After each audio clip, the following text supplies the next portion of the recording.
Bonjour, bonjour les hommes et les femmes de paix. J'espère que l'appellation vous va bien. Nous sommes tous en train de rechercher la paix, de vivre la paix dans nos foyers, dans nos maisons, de sorte à ce que nous-mêmes, on vive une vie tranquille, que vraiment nous puissions vraiment vivre en paix nous-mêmes, hein, et puis créer la paix autour de nous, être des artisans de paix. Alors, j'espère que vous avez passé un très bon week-end. J'espère que vous vous êtes bien amusés en famille. J'espère que, en tout cas, tout s'est bien passé et que ce matin, tout reprend normalement, tout reprend bien. J'espère que vous, les belles filles, dans vos foyers, vous n'avez pas été trop embrouillées par vos belles familles, hein. J'espère aussi que vous qui êtes les beaux-parents du côté de madame, du côté de monsieur, vous qui m'avez déjà entendu, j'espère que vous avez commencé à changer votre manière de voir les choses, hein. Permettez à ce que votre frère, votre soeur puissent vivre, que les deux, là, les partenaires vivent en paix leur foyer, leur amour, qu'ils aient beaucoup plus d'énergie, beaucoup plus de tranquillité dans la tête pour s'occuper des enfants. Parce que les enfants, voilà, vraiment, voilà ce qui me coûte très cher. Donc, vraiment, faisons le maximum de paix autour de nos enfants, de sorte à ce qu'on puisse bien les éduquer, faire des citoyens vraiment dignes demain, dans la société de demain.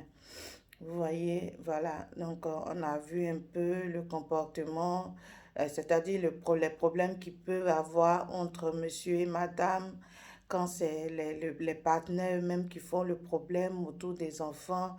On a fini ce côté, on a essayé de voir, chacun doit travailler, se travailler lui-même pour changer sa manière de voir de sorte à ce que il puisse créer la paix autour de lui.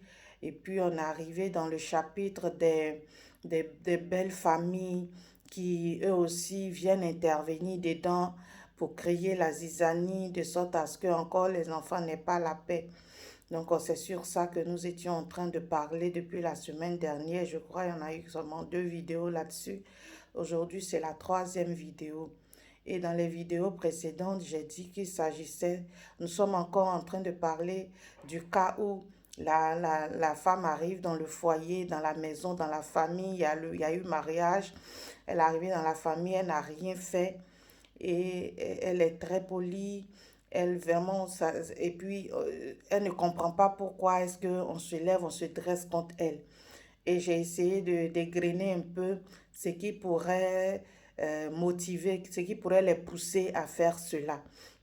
Donc, pour ne pas revenir, j'aurais bien voulu faire le résumé ici de ces différents aspects la main pour ne pas que la vidéo soit trop longue et que on se retrouve avec un contenu un peu trop vide pour ce temps que nous allons passer ensemble actuellement. Je vais vous inviter, pour ceux qui nous prennent en marche, de s'abonner à la chaîne YouTube de Philomène Koné et d'aller voir les autres vidéos pour comprendre un peu, pour savoir un peu où on va, pour voir un peu où elles peuvent se situer. Nous avons déjà commencé pour la question des belles familles. Allons-y voir ensemble ce qu'on a déjà dit et puis pour mieux comprendre ce qui va se passer par la suite. Et donc, allez vous abonner, partagez la vidéo pour vous qui, comme je l'ai dit là, nous les hommes et les femmes de paix, nous on veut atteindre, on veut gagner le monde, on veut avoir la paix. C'est vrai que ce n'est pas facile, hein, mais on veut quand même apporter notre petite touche, hein, à tout ce qui se passe autour de nous. C'est pour ça que nous sommes des hommes et des femmes de paix. Pour ceux qui nous prennent en cours, qui ne savent pas de qui il s'agit, nous sommes des hommes et des femmes de paix. Nous sommes en train de rechercher la paix, surtout, et nous voulons commencer par avoir la paix dans nos foyers. Nous voulons nous appuyer, c'est-à-dire que nous, on prend le côté du foyer, quoi. On s'occupe du côté du foyer on s'occupe à faire régner la paix dans le foyer de sorte à ce que cette paix-là puisse réjaillir dans la vie de chaque individu. Parce que c'est vrai qu'il y a des personnes qui ont une vie consacrée, mais la plupart sont mariés, la plupart se préparent à se marier, tout ça. Donc, chacun de nous a une liaison avec une autre personne. Et donc, dans le cadre du mariage, ça s'étend jusqu'aux familles. Ça s'étend jusqu'aux familles. Et c'est pour ça que nous sommes en train de parler du chapitre de la belle famille. Comment la belle famille peut faire en sorte qu'il y ait la paix dans nos foyers. Nous sommes en train de s'appuyer sur les foyers pour créer la paix dans le monde. Voilà, c'est ce que nous sommes en train de faire. Voilà, nous sommes en train d'apporter notre petite touche aussi également.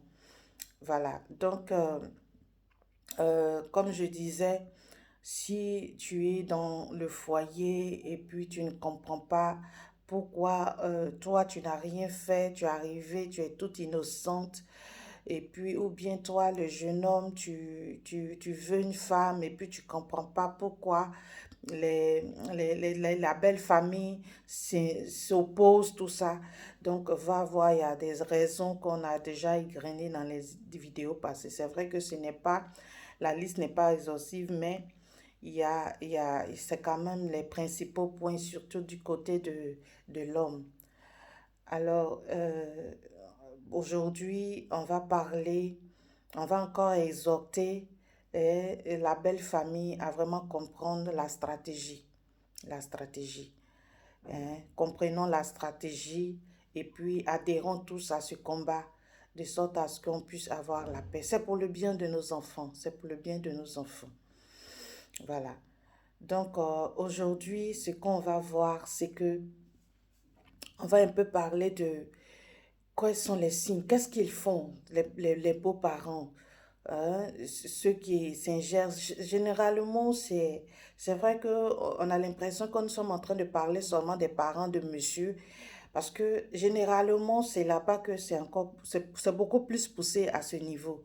C'est pour ça que c'est ce côté-là que je suis en train de décriner beaucoup. Du côté de la famille, de la femme, il n'y a pas trop grand-chose. Sauf que souvent, hein, tu maries une femme, tu as l'impression d'avoir marié tous ses frères, tous ses soeurs, tout le monde. Et souvent, ils viennent remplir la maison. Ça aussi, vraiment, ça ne peut pas apporter la paix parce que vous venez augmenter les charges de la famille. Et c'est difficile, la vie est difficile. Que chacun se lève pour se battre, que chacun gagne sa vie à la sueur de son front. C'est ce que Dieu a dit. Donc chacun se bat. Faut pas que quelqu'un va faire ces choses, venir déposer ça sur une autre personne. C'est vrai, on est en Afrique, tu es une personne, tu as peut-être réussi dans la famille, tu es l'homme, tu es la femme, tu as réussi un peu dans la famille, tu veux tendre un peu la main à tes frères et soeurs qui sont autour parce que c'est dur, mais faut pas que vous aussi, quand on vous tend la main là, faut pas que vous restez là, les bras croisés à penser que c'est une obligation pour votre soeur, c'est une obligation pour votre frère de le faire pour vous. Que chacun se lève pour se battre. De toute façon, votre frère ou votre soeur se lève matin, puis elle rentre là. Levez-vous aussi, débattez-vous, allez faire des petits métiers, tout ce que vous voulez. En tout cas, mais souvent, on a tellement, hein, on se prend tellement, j'ai dit ça, là, moi, je ne peux pas faire. Moi, je ne sais pas si ça peut te donner à manger. Si ça peut te permettre à ce que ton frère ou ta soeur soit un peu déchargé. Hein. Donc, le côté des femmes, là, souvent, c'est ça qui est beaucoup là-bas. Maintenant, le côté des hommes aussi, ça aide dedans. Et puis, il y a d'autres choses aussi qui sont dedans. Donc, côté homme, par exemple, quand ils veulent fatiguer leur belle-fille, qu'est-ce qu'ils font? Souvent, on va envoyer un neveu, une nièce, un petit frère, un frère, ou bien des frères, comme je l'ai dit tout à l'heure. Ils sont dans la maison. Et puis, généralement, quand ce sont les parents de monsieur, quand ils sont dans la maison, ils veulent être eux-mêmes maîtres que la maîtresse même des lieux. C'est-à-dire que c'est eux qui veulent diriger les choses. La femme, même quand ils arrivent de la même façon, il y a la femme, on dirait elle-même, elle n'est rien dans la maison. C'est-à-dire que dans leur tête, là, ils viennent et puis c'est leur frère qui fait tout. C'est ça qui est dans leur tête. Et puis quand ils arrivent là, ils se comportent comme si la femme, là, elle n'est rien. Même si la femme de votre frère ne travaille pas. Considérez-la, c'est la femme de votre frère. Si vous voulez, faites tout. Le reste là que vous ne pouvez pas faire, elle gère votre frère dans la maison, dans la chambre, quelque part là-bas. Là. Ça aussi, c'est quelque chose qu'elle fait. C'est un bonheur qu'elle apporte à votre frère. Ça aussi, vous pouvez lui reconnaître ça. Et puis elle est là, même si elle ne fait rien, elle fait la cuisine, en tout cas, elle est là, elle gère la maison. Ça aussi, vous pouvez lui reconnaître ça, même si elle ne travaille pas. Il y en a qui arrivent là, vraiment, c'est ce qui est dans leur tête. Généralement, les hommes, les parents des hommes dans les foyers là, quand ils arrivent là, ceux qui sont à problème là, dans leur tête, c'est mon frère. Et souvent, ils font du gaspillage visant la belle-fille, alors que c'est, comme vous dites que c'est votre frère qui fait, mais pourquoi vous voulez gaspiller l'argent de votre frère? Hein? Gérons ensemble. Mais quand ils arrivent là, c'est eux qui font du gaspillage, qui font ce qu'ils veulent. La femme ne peut rien dire. Et quand elle veut parler, parce qu'ils sont venus, comme on le dit là, ils ne cherchent pas là. Ils arrivent, excusez-moi du terme, ils ont lourd comportement dans la maison jusqu'à... Tu es là, tu veux parler. C'est souvent même ton mari même les défend. C'est compliqué, c'est compliqué. Arrêtons ça. Il y en a, on va envoyer, soit on ne parle pas, hein. On ne va même pas parler. Peut-être même la maman, même de loin là-bas, même elle n'est même pas là. Souvent, la maman même se déplace, elle oublie que elle a son foyer. Quand elle n'a plus son mari, qui n'est plus en vie, elle est capable de venir s'asseoir dans le foyer de son fils, devenir la reine mère. Elle est là, c'est elle qui dirige tout. Elle devient la maîtresse des lieux. Maman, pardon, faut rester là-bas. On va t'envoyer un peu, on va t'aller te dire bonjour avec pagne, avec les sacs de riz, avec la nourriture. Hein? Faut pas venir chercher, ou bien même si tu arrives, tu es là, tu veux te reposer, laisse la femme là, la femme de ton frère va faire les choses. Je ne vais pas revenir dessus, mais sache qu'il faut que tu apportes le maximum de paix dans le foyer de ton fils. Voilà. Ou bien, ils vont déposer quelqu'un qui est là, ils vont entraîner la femme à être stérile, par exemple. C'est possible. Parce qu'ils font tout, ils veulent tout faire pour vous séparer. La femme est là. À tout moment, c'est eux qui vont dire, ah, c'est quelle femme qui ne fait pas enfant? C'est quelle femme qui fait... Souvent, ça vient d'eux. Souvent, ça peut venir d'eux. Tout simplement pour que le monsieur là puisse te laisser. Voilà. Souvent aussi, hein, ce qu'ils font, ils sont là, souvent même, il y a des mamans qui vont jusqu'à épouser dans le monde spirituel leur fils. Hein, le monsieur, vous avez cheminé ensemble, vous vous êtes connus, hein, go et gars, c'est chic, c'est beau, je t'aime, on s'aime, vous vous aimez. Et puis, quand vous arrivez au mariage, ça commence à être chose sérieuse. Et puis, du coup, le monsieur, tu l'énerves. Tu l'énerves. Et puis tu vois, il est prêt pour sa maman. Maman, maman, maman. Et fais attention, elle a épousé sûrement dans le monde spirituel. Donc, ce sont ces agissements-là, ils vont venir faire dans le foyer. Et là encore, souvent même là, quand ils font tout ça, c'est dans le monde spirituel. Il y en a qui vont vraiment dans le monde spirituel. Il y en a qui restent terre à terre. Ils vont peut-être essayer de préparer une petite quelque part là-bas, une femme quelque part là-bas, puis la diriger sur ton mari là-bas, la mettre sur ton mari là-bas, de sorte à ce qu'il puisse te tromper, il devient infidèle. Et puis, généralement, ça là même là, tu restes sereine, ma soeur. Il faut rester sereine. Parce que quand ils font ça là, la petite qu'ils ont mis sur le monsieur là, quand la petite là sait que elle est déjà arrivée quelque part là-bas, de toute façon, elle va leur faire le retour. En tout cas, si toi, tu n'as rien à voir dedans, reste calme. Reste calme, calme. Je vous ai dit, allez-y au tribunal céleste.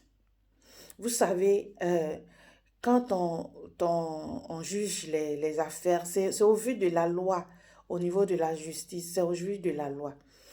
Et la parole de Dieu, quand je vous invite à aller dans le tribunal céleste, je sais de quoi je parle. Là-bas aussi, il y a des textes. Il y a les textes, il y a les lois. La Bible dit, l'homme quittera son père et sa mère, s'attachera à sa femme, et tous deux feront une seule chair. Hein? Donc, sur ce plan-là, ma soeur, tu as priorité. Si toi, tu es venu pour faire une seule chaise selon ce que Dieu a décrété, selon Dieu a institué le mariage, toi, tu es dans ce que Dieu a institué. Tu es venu, tu n'as pas empêché. C'est quand tu vas empêcher le monsieur d'honorer son père et sa mère. Là, en ce moment-là, sur ce plan-là, tu n'as pas la faveur. Hein, tu n'es pas favori. Mais là, quand tu es venu, toi, tu es venu juste pour jouer ton rôle de femme. Tu es une femme mariée, tu es dans la maison, tu es arrivé, tu joues ton rôle de femme. Et puis, ils s'élèvent, ils veulent pas que tu te maries, ils veulent pas que tu restes là. Peut-être même vous avez déjà célébré le mariage, tout ça. Ils se sont pas opposés, hein. Ils ont attendu, vous avez fini de célébrer le mariage devant Dieu, même à l'église, tout ça. Et puis, ils viennent, ma soeur, tu as la priorité. C'est pour ça que je disais dans la vidéo passée, on ne fait pas palabre, ne prends pas tes muscles, ne va pas chercher tes parents pour venir faire palabre, pour te rendre justice, non. Monte au tribunal céleste, il y a les textes là-bas, et puis là-bas, on va aller dire, lire les textes, et puis tu auras raison. Et quand tu as raison là, eux-mêmes ils savent qu'ils ne peuvent pas aller là-bas. Ils ne peuvent pas se mettre à prier. Une maman va prier ou bien va vouloir peut-être maudire en griffe son enfant qui ne l'honore pas. Mais dans ce cadre, la maman ne va pas se lever pour prier. Elle sait que si elle s'en va là-bas, là, elle n'a pas raison. Donc, va au tribunal céleste. Laisse palabre là. Hein, je t'ai déjà dit ça. Ça crée beaucoup de choses. Pour la petite histoire, j'ai une histoire, malheureusement, ce n'est une histoire réelle. Un monsieur, une belle-mère qui a vraiment fatigué la belle-fille comme ça. Et puis, le monsieur est tombé malade à un moment donné, très malade. Et pendant qu'il était couché sur le lit d'hôpital, entre la vie et la mort, il était vraiment aux urgences, en agonisant. Et puis, vraiment, ça n'allait pas. Vraiment, on ne savait pas. Ses jours étaient comptés. Maman assise. Et puis, l'épouse est là. Et puis après, la maman dit à l'épouse, elle appelle sa belle-fille. La fille répond, la femme répond avec respect, comme elle a toujours fait. Et puis, la maman dit à sa belle-fille, je dis, oh, de toute façon, le monsieur là, il est couché là. S'il meurt là, actuellement, là, s'il meurt là, de nous deux là, qui va le plus perdre? Voilà la question qu'elle pose à sa belle-fille. Sa belle-fille dit, maman, c'est moi.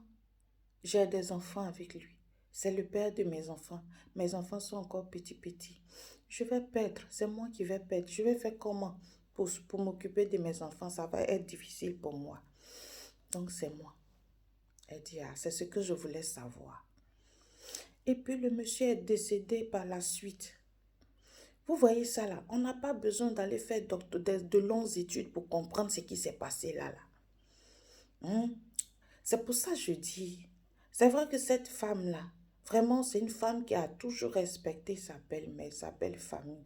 Mais comme je l'ai dit, là, il y en a, là, on leur respecte, mais quand même, ils viennent. C'est pour ça que je vous dis de dévancer les gens au tribunal céleste. Quand tu es assise et puis tu croises les doigts, tu ne vas pas au tribunal céleste, alors que là-bas, là, tu as raison. Et tu as raison, les anges, ils vont se lever pour te défendre. Et c'est pas pourquoi tu es assise là, et puis tu attends. Pardon, si tu es dans le cas là, il ne faut pas tourner en rond. Va au tribunal céleste. Si tu ne connais pas encore Dieu, convertis-toi. Dieu dit ça. Dieu te donne raison sur ce plan-là. Va le voir. Il va rendre justice. On ne fait pas palabre pour ce genre de choses. Donc, je vais chercher à m'arrêter là. Donc, voyez un peu le comportement que tu dois avoir. Va au tribunal céleste. Laisse-les. Ne fais pas palabre. Ne fais pas palabre. Je veux vraiment insister sur ça. Va au tribunal céleste. Va au tribunal céleste. Faut laisser gros cœur. Là, il y a des femmes qui ont gros cœur qui veulent montrer que... Il y en a qui vont dire impolitesse en paye. On ne vend pas ça pour dire je n'ai pas l'argent. Moi-même, je suis impoli aussi. Pardon, faut laisser. Faut ranger ton impolitesse. Ce n'est pas à ce niveau-là qu'il faut faire. Il faut aller au tribunal céleste. Dieu va te rendre justice là-bas. pour le bonheur de tes enfants. Vous voyez, belle famille, quand vous vous levez, que vous faites alors que votre frère a des enfants avec la femme, là, vous créez le divorce. Il y a beaucoup de dossiers de divorce au tribunal. Beaucoup de dossiers de divorce. Il y en a même, ils n'ont même pas encore déposé. Mais ça ne va pas dans le foyer à cause de la belle famille. Quand vous faites ça, quand vous savez que votre frère a déjà des enfants avec la femme là, s'il n'y a pas d'enfant même, c'est encore plus léger. Mais il y a déjà des enfants. Et la femme là fait tout pour tenir là à cause des enfants. Elle ne veut pas faire du mal parce que ce n'est jamais facile de se séparer quand on a des enfants.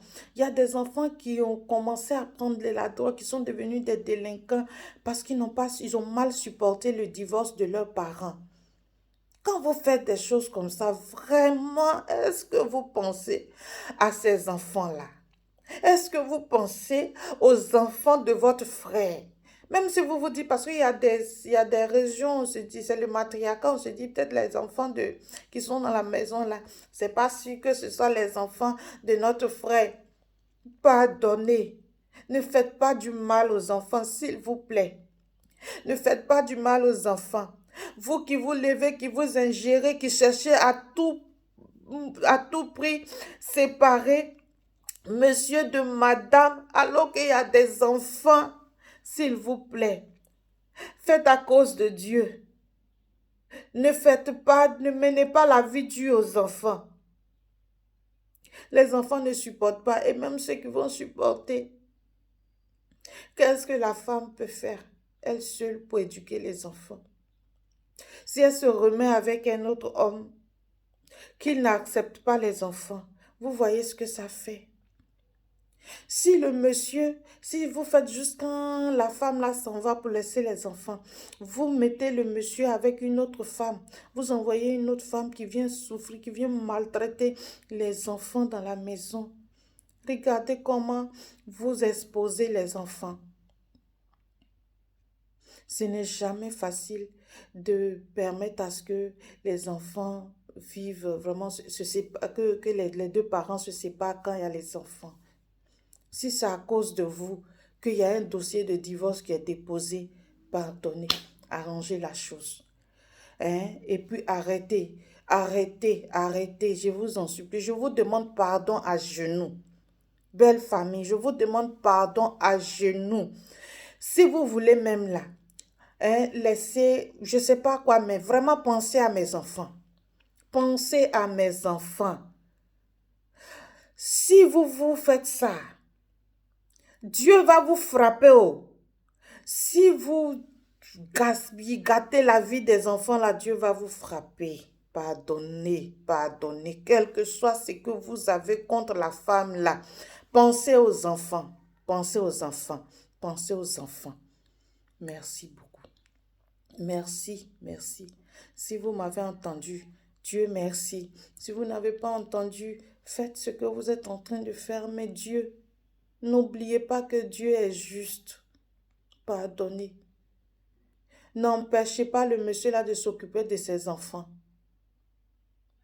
Ne poussez pas le monsieur à abandonner sa femme et ses enfants. Merci beaucoup. Et partagez la vidéo. Partagez la vidéo pour le bonheur des enfants. Abonnez-vous. On va aller ensemble rechercher la paix. Merci. D'ici là, passez une très bonne journée. Passez une très bonne journée. Que le Seigneur vous accorde la grâce, la paix dans tout ce que vous êtes en train de faire. Merci beaucoup.